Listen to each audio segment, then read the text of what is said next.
Doon ang ilog pa rin dito. Dito kami naliligo dati.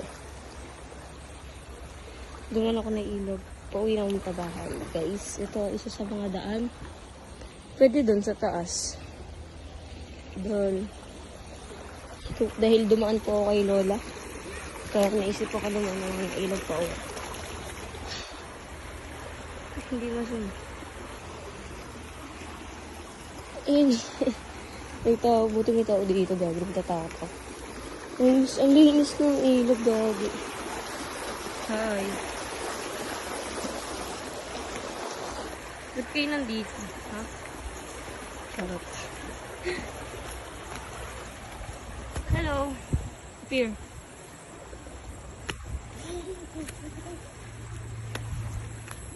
Ah! Oh my God. Oh my God.